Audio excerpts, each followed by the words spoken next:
talk about euthanasia. What exactly is euthanasia, you might ask? According to BBC, euthanasia is the termination of a very sick person's life in order to relieve them from their suffering. However, euthanasia is still a controversial issue in many countries. Some insist that people should die in dignity without pain, while others fear that if euthanasia was made legal, it would be abused to kill people who didn't really want to die. To kill or not to kill, that is the question. And we're going to find out whether euthanasia is the right choice through the following discussion. There will be 3 people in the discussion, one providing some practical issues, one providing the pro-euthanasia arguments, and one providing the anti-euthanasia arguments. And I'll serve as a neutral viewer to decide which side is more convincing. So now, let us take a good look at their discussion. So I'm going to show you some examples. First is Terry Schiavo, who lives in America. And in 1990, when Schiavo was in her house, and she suddenly passed out, and she was afterwards diagnosed as heart failure by doctor, and she became a PVS, which means persistent vegetative state. And her husband Michael said that if Terry must live life with a prolonged life support, then it was against her willing. So Michael petitioned the court to remove the feeding tube. But Terry's parents said that Terry still had a consciousness, so they can't remove the tube.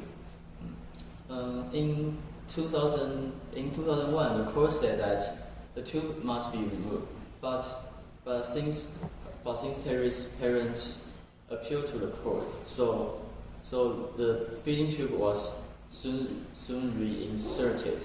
So they have argued with each other for a long time, and the case lasted from 1990 to 2005 and involved 14 appeals and numerous motions and petitions.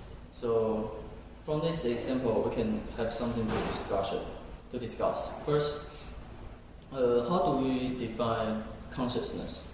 If a person, he or she become a PVS, then does he or she still have a consciousness?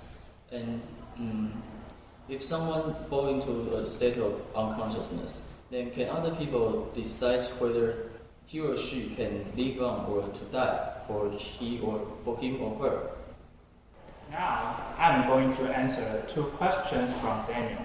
The first one is, if a patient suffers from a severe sickness, can others determine whether he or she should live on for himself or herself? And my answer is that, of course they do. From the patient point of view, it is like a dream of losing his or her consciousness.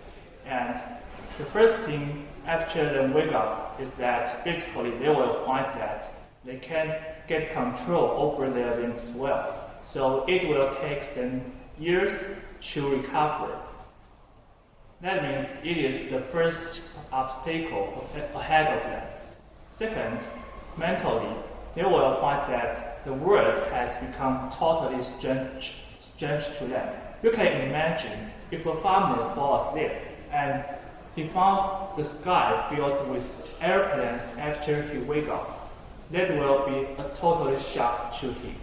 So it is a burden for those patients to get themselves adjusted to a totally new environment.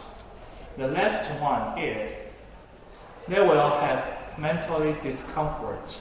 For example, they will find that they have grown much older after a sleep, such as 10 years or 20 20 years old. And during their that period, they will also lose their beloved ones, such as family, lovers, and pets.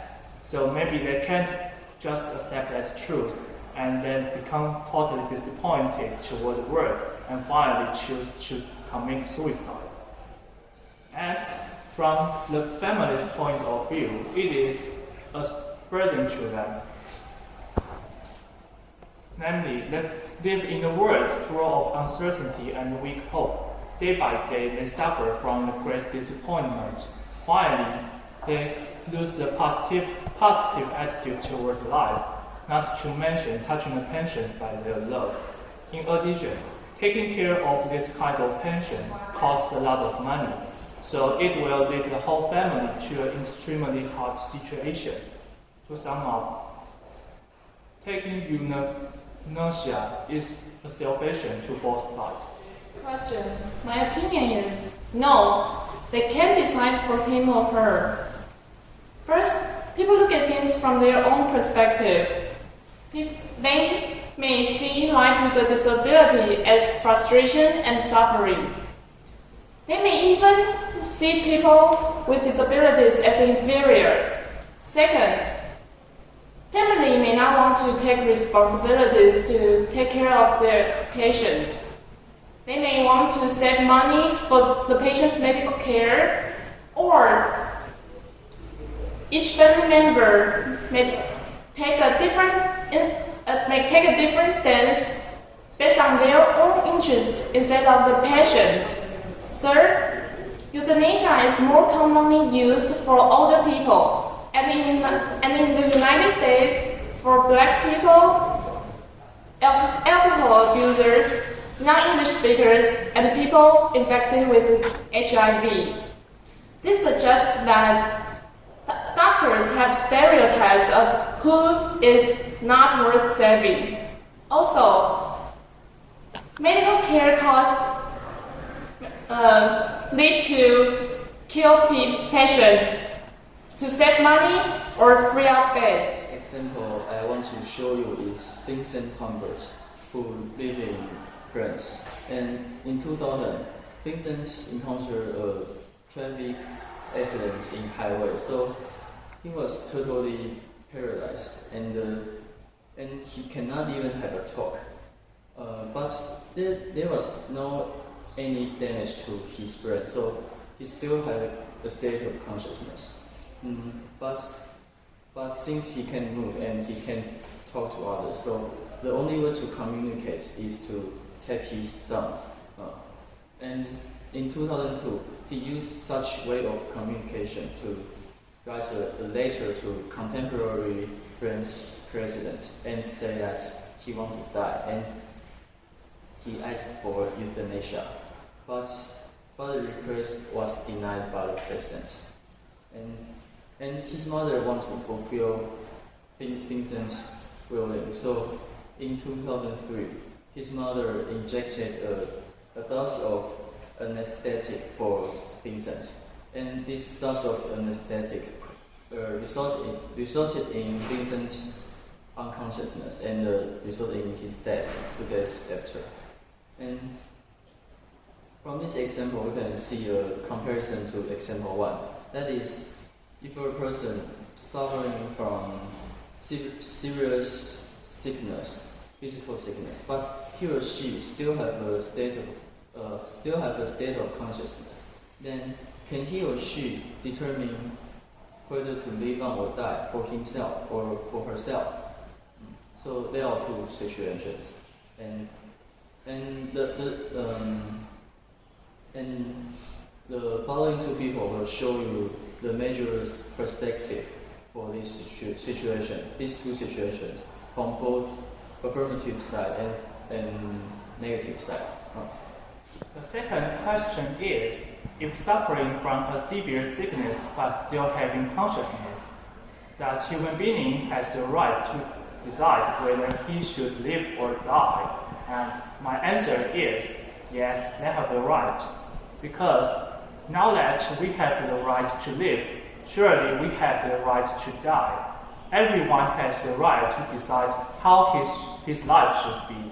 So we have no right to interfere or deprive others' rights of choosing. What's more, none will take death recklessly. So the only thing we have to do is to make sure he has been determined, and then his will should be followed.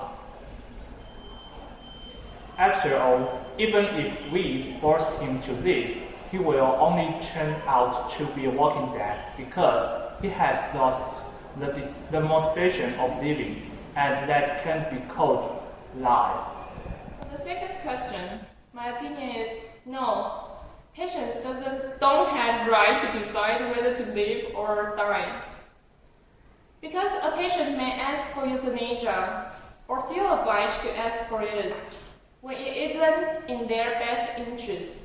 For example, the patient is depressed and so believes that things are much worse than they are. Sometimes they may feel they are a burden for their family, or the patient is under pressure from those who think they are a burden. Plus, a patient is under pressure from a shortage of resources to care for them. Research also found that occasional thoughts for death were common in terminally ill patients, but few patients expressed a genuine desire for death. Interviewer, I would say that I am convinced by the pro-euthanasia supporter for the first question. In my opinion, it is true that a severely ill or injured person suffers greatly, no matter if he or she recovers or is still injured or sick. For he or she is unable to do anything and live like a human being with such a severely ill or injured body. Also, it is no doubt a huge burden for his or her families, mentally, physically, and materially. Therefore, I support the pro-euthanasia arguments for the first question. As for the second question, I am convinced by the anti-arguments. I think that it is invalid to say that people won't take death recklessly. So I would rather believe that people do stupid things, such as committing suicide when he or she is depressed. Therefore, I support this anti-arguments for the second question. After a long discussion about euthanasia, sadly, I have to conclude that euthanasia remains a controversial issue. However, we are looking forward to your opinions. Thank you for watching. Goodbye.